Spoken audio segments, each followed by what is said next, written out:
Alright, what's going on, guys? I'm on my 93 S10. Just wanted to do a quick video on what you do if your AC compressor locks up. Well, I can show you.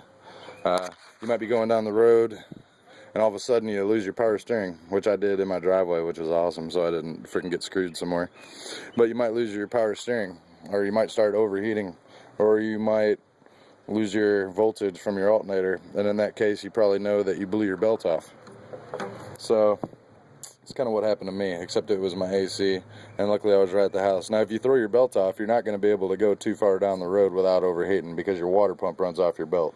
So just remember, if you lose that power steering, you better have an eye on your gauges and be stopping quick. Anyways, you know, I don't know, maybe now in the new cars it might automatically shut you off or something, I don't know.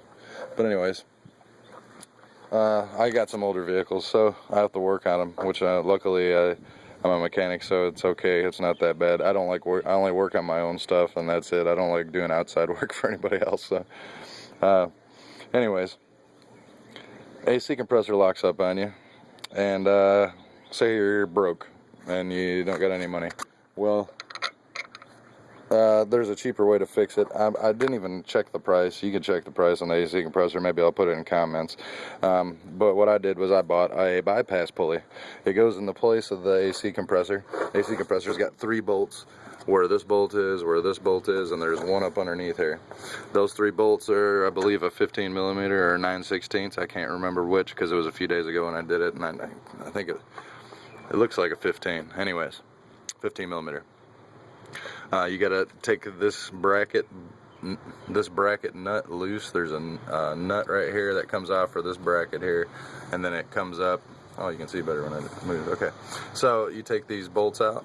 They run all the way through the bracket. They run all the way through on the compressor, and it's an easy fix. You only end up using 2 of the bolts. Just this bolt and this bolt. The one underneath you don't need for this bypass. So you put on the bypass pulley, and then you also have to buy a bypass belt because it's a different size belt. See if I can get this routing. It's hard for me to see because of all the sunlight, but anyways, there's your routings. The one with the dotted line, that's the bypass. So you end up bypassing this pulley. Alright, and it's an easy fix. The bypass pulley is 25 bucks, the belt's 15, and I didn't want to mess with the AC. It was originally a R12 system, and it's been retrofitted to R134 before I bought it, and it worked for a while, but I've had some problems with it, and I'm probably going to end up selling this truck anyways, so I didn't bother with going back through and putting a new compressor on there and pulling a vacuum. And when you replace your compressor, you always want to replace your receiver dryer or air dryer. You always want to replace the accumulator, is I believe what they call it on this, not a receiver dryer, but you always want to replace this because this is your filter that keeps all the moisture out of the system. And also too, if you're going to reuse these lines at any time, you want to cap these off probably to keep some moisture out, even though you're going to pull a vacuum on it when you go to do your system, or whoever you're going to have do your system. If you don't do it yourself, they're still going to pull a vacuum on it because it's part of the process, but you still want to cap these off just to try to keep some moisture out, because you're going to end up replacing this anyways. If you want to do it right, you're going to replace your accumulator. But besides that, it's a pretty simple job. You know, you got a bolt that goes through the middle here. The bolt is actually right here on here. See, that's where your lines go. There's the bolt. See the hole right there? You just pull those off.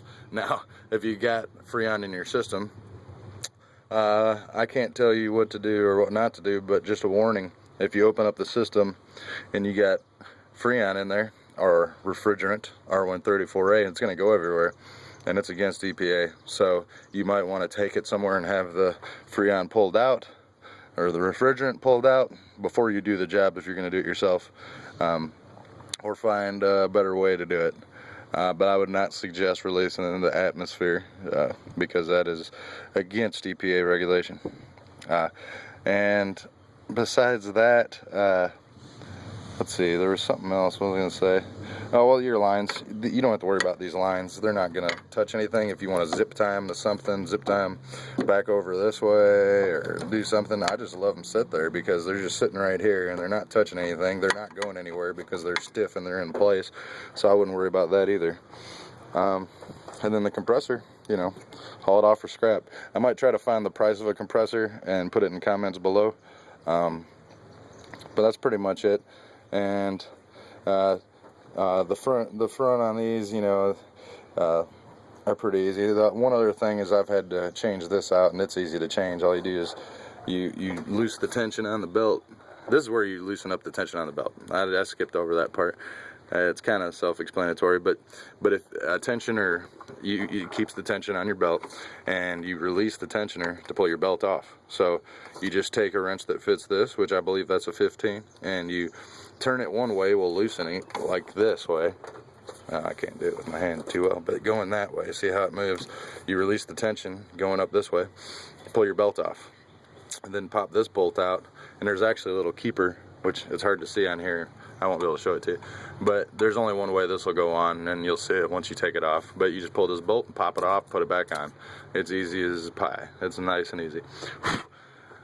Okay, so that's how we bypass our AC compressor.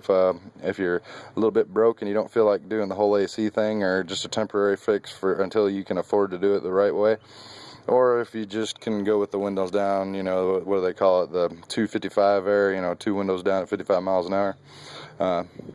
Yeah, that's the way I roll right now, because I don't want to blow the money right now on an AC compressor and going through and getting the Freon and doing all that. So for now, that's it. But hope I can help somebody out. If you got any questions about any type of vehicle problems, let me know, and I'll try to get back with you. All right, we'll take it easy.